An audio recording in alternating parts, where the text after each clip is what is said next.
नमस्कार साथियों, दिव्यम क्लासेस सीकर में पुनः आपका स्वागत है। त्रिभुज के अभ्यास प्रश्नों की अपन चर्चा कर रहे थे, जिसमें आज त्रिभुज की सर्वांग समता एवं समरूपता पर आधारित प्रश्नों के बारे में अपन चर्चा करेंगे। जिसमें देखो उदाहरण नंबर 5 आपको दिया गया है। 4 उदाहरण अपने पिछले सेशन में देख चुके हैं।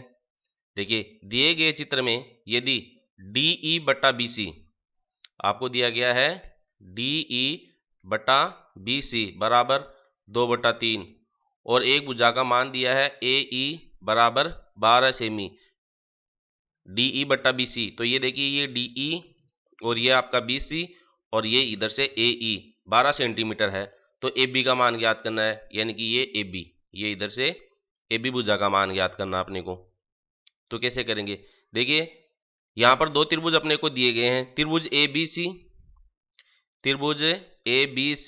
और त्रिभुज ADE या AED बता दीजिए आप, या AED, आगे पीछे आप नाम बोल सकते हैं, कोई दिक्कत नहीं है। अब देखिए, त्रिभुज ABC का आकार बड़ा है लेकिन त्रिभुज AED का आकार छोटा है। तो यहां हम ये तो कन्फर्म हो चुके हैं कि ये सर्वांग सम त्रिभुज नहीं है, क्योंकि सर्वांग सम के लिए क्या पढ़ा था अपन ने? आकृति और आकार एक होना आवश्यक है। जबकि समरूप में क्या है? समरूप में आकृति एक होना आवश्यक है, आकार एक होना आवश्यक नहीं है। हमने हाथी, ऊंट और अपने गणितज्ञ रामानुजन के चित्रों के बारे में चर्चा की थी समरूप के बारे में। तो उनके आकार क्या थे? छोटे बड़े थे, लेकिन वो समरूप थे एक होने के कारण। तो यहां हम क्या सिद्ध करेंगे कि ये दोनों त्रिभुज समरूप है या नहीं है। अगर ये हम सिद्ध कर पाते हैं तो हम आगे का हल प्राप्त कर लेंगे। तो देखिए, चर्चा शुरू करते हैं। आपको यहाँ पर कोण B 75 डिग्री का दिया गया है और कोण C 65 डिग्री का दिया गया है। कोण E 105 डिग्री का क्वेश्चन में चित्र में दिया गया है पहले से ही, और AE का मान आपको 12 सेंटीमीटर दिया गया है। तो सबसे पहले हम त्रिभुज ABC की बात करें तो ABC में देखो दो कोण दे रखे हैं, एक तो 75 डिग्री, एक 65 डिग्री। 75 डिग्री और 65 डिग्री अगर इनको ऐड कर लेते हैं तो ये होता है 140 डिग्री। 10 7 और 13 1 14 140 डिग्री। अब बाकी का कोण बचा A, तो त्रिभुज के तीनों कोणों का योग होता है 180 डिग्री। तो 180 में से अपन इन दोनों का योग घटा देंगे तो अपने पास बचेगा 40 डिग्री। तो यहां पर इस कोण का मान अपने को कितना मिल गया है? 40 डिग्री मिल गया है। तो देखिए, इन दोनों त्रिभुजों ABC में और AED में कोण A कॉमन है जो कि 40 डिग्री का हो चुका है। तो इसको अच्छी तरीके से समझने के लिए मैंने इन दोनों त्रिभुजों को अलग कर लिया। देखिए, त्रिभुज ABC, तो यहाँ पर त्रिभुज A, B और C मैंने बना दिया है। फिर त्रिभुज आपका AED है, E इधर से ले लिया है मैंने, और D, इसके पीछे भी कारण बताऊंगा मैं आपको, इसको AED क्यों बोल रहा हूं। तो A और ED ये त्रिभुज ले लिया अपन ने। अब देखिए, कोण बिंदु A पर कोण 40 डिग्री का है तो ये 40 डिग्री बना दिया, और B पर कोण कितने डिग्री का है? 75 है, तो इधर अपन ने B पर 75 डिग्री का बना दिया। लेकिन यहां पर अपने को जानकारी नहीं है कि ये कोण कितने डिग्री का है E पर। तो यहां से देखते हैं, अपन जानते हैं कि सरल रेखा पर बना हुआ कोण क्या होता है? पूरा 180 डिग्री का होता है। यदि उसको कोई एक रेखा प्रतिच्छेद कर देती है तो वो 180 डिग्री दो कोणों में डिवाइड हो जाता है, एक और दो में।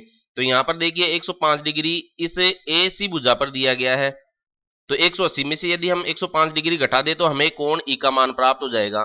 तो 180 में से 105 डिग्री घटा देंगे अपन, 180 और 105 इसमें से घटाएंगे तो 75 डिग्री मिलेगा, यानी कि बिंदु E या शीर्ष E पर जो कोण बन रहा है वह 75 डिग्री का है। तो ये देखिए, मैंने 75 डिग्री यहाँ पर लिख दिया है। अब आप इन दोनों आकृतियों को देखो, शीर्ष A पर 40 डिग्री, शीर्ष B पर 75 डिग्री, और यहाँ शीर्ष E पर 75 डिग्री। तो दोनों त्रिभुजों में दो कोण समान हो गए। तो जिस भी त्रिभुज में, यदि दो त्रिभुजों में दो कोण समान होते हैं तो आप मान के चले तीसरा स्वतः उनका समान होगा। आप इनका देखो, दोनों का योग करो, इधर से 75 डिग्री और ये 40, 115 डिग्री हो रहा है। तो 115 को आप 180 में से घटा दीजिए तो 65 डिग्री बचेगा आपके पास।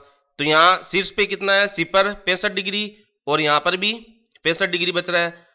तो समरूपता की डेफिनेशन हमने देखी थी, परिभाषा में देखी थी कि जिसके तीनों कोण समान हो वह समरूप होता है।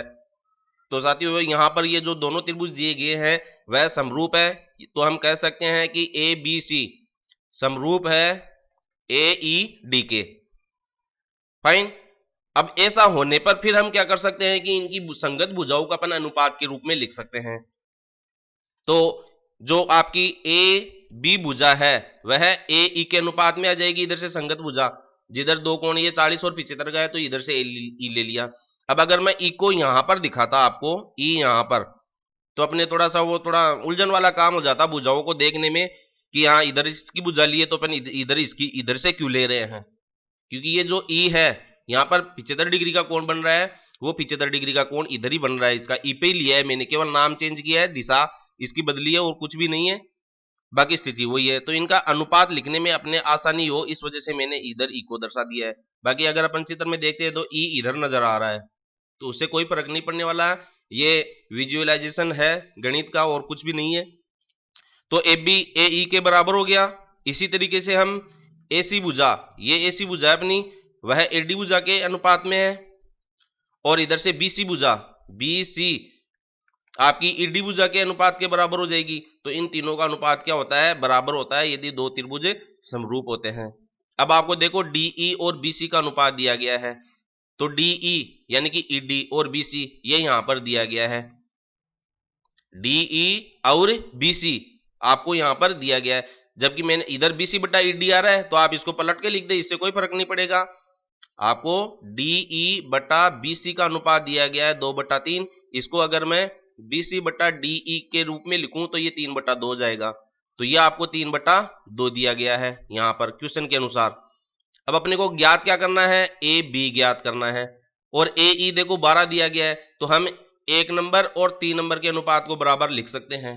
तो ए बी बटा ए ई बराबर बी सी बटा E D, E D D E आप कुछ भी लिख सकते हैं।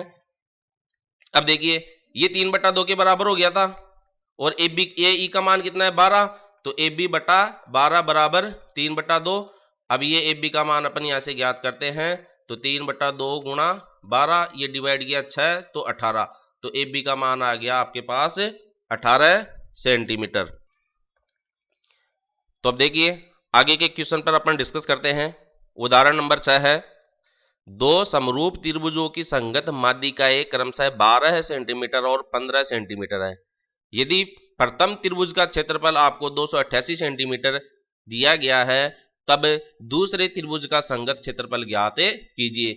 तो देखिए हमने देखा था कि जो त्रिभुज, अगर दो त्रिभुज ए बी सी और त्रिभुज पी क्यू आर, अब यहाँ पर A B C P Q R के रूप में नहीं दिया गया तो आप ऐसा न लिखकर ऐसे भी लिख सकते हैं, त्रिभुज A1 और त्रिभुज A2 का जो क्षेत्रफल है, हमने पीछे देखा था, इनके गुणों के बारे में डिस्कस किया था कि अगर दो त्रिभुज समरूप है तो उनके संगत भुजाओं के अनुपात का वर्ग जो है उनके क्षेत्रफल के बराबर होता है।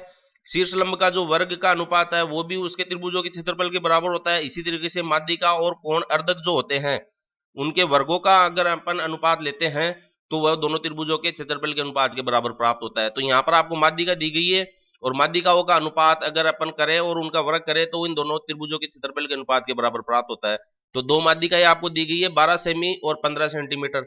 अब संगत की बात कर रहा है तो माध्यिकाओं का वर्ग कर देंगे तो 12/15 का वर्ग, आप इसका अलग अलग भी वर्ग लिख सकते हैं, कोई दिक्कत नहीं है।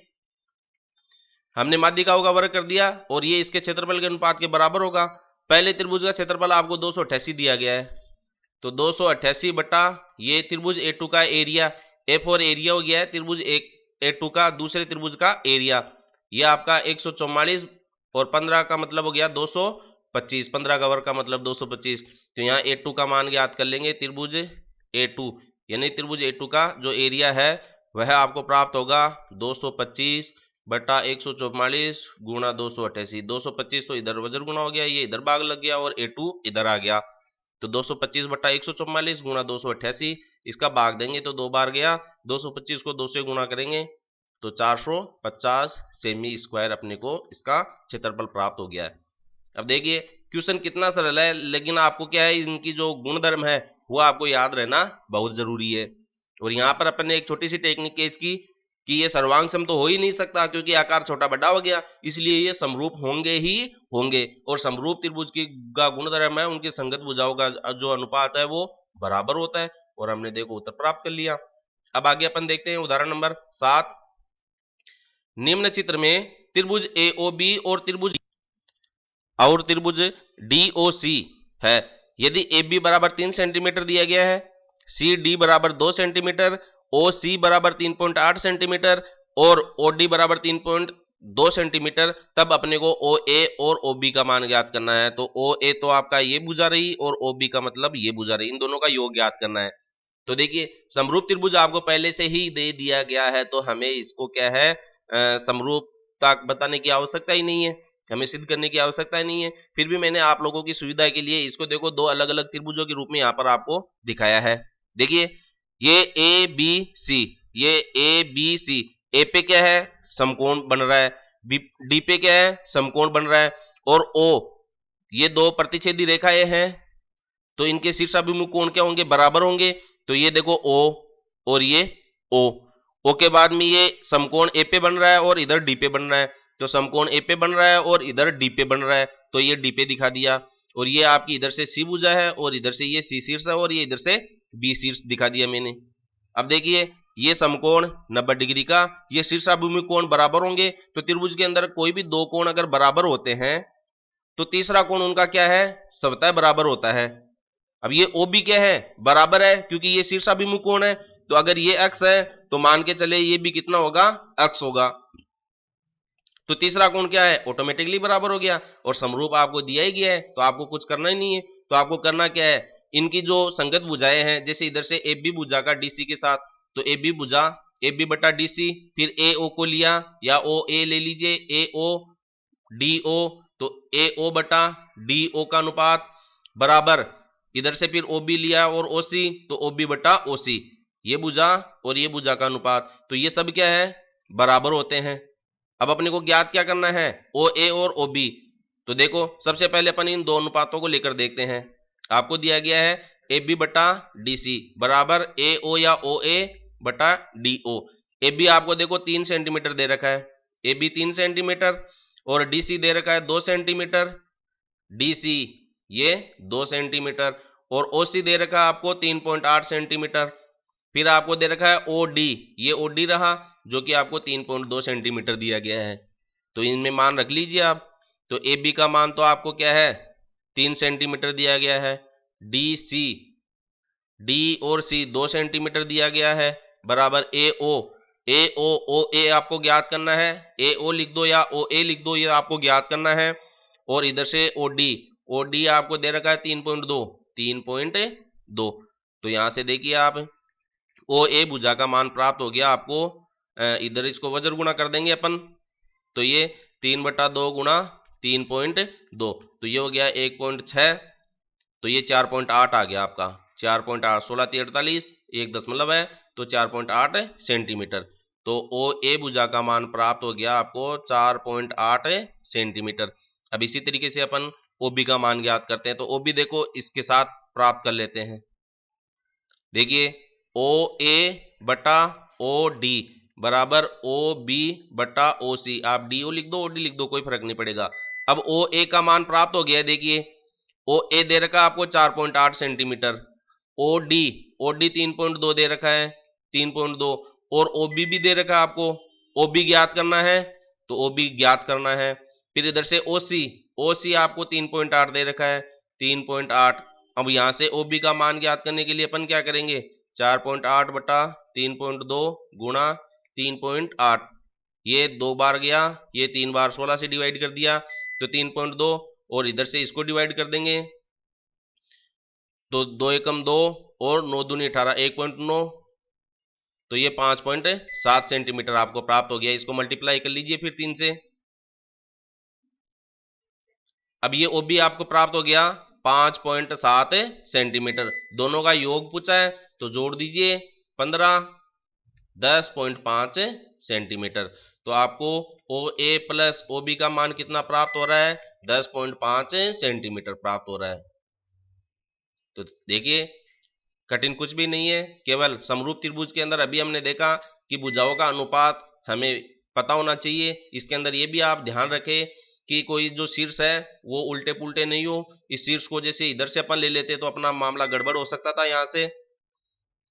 तो आप इन पर अभ्यास करते रहिए। अभ्यास के क्वेश्चन आपको मैं टेलीग्राम पर उपलब्ध करवा दूंगा, जो कि दिव्यम क्लासेस सीकर के नाम से हैं। दोस्तों हमेशा याद रखें, math is a game, math is a game, play it with practice. Math एक खेल है, इसको आपको अभ्यास के साथ खेलना है। तो बने रहिए, सीखते रहिए, अभ्यास करते रहिए, लाइक करें, शेयर करें, सब्सक्राइब करें। धन्यवाद।